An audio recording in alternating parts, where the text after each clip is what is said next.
Calculus theorem on limits. Theorem number 1. Limit C. C is constant as x approaches any number. Your answer is always the constant. Example.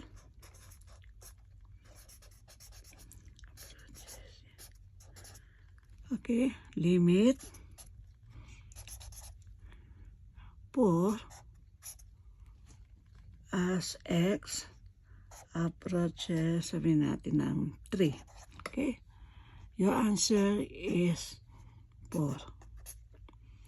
Another example. Limit -7 as x approaches to 0. So your answer is -7. Kung ano man yung constant, kaya yun ang rules. Kahit na ano yung x mo, kung ano man yung value. Kasi constant siya, kaya yun ang answer mo.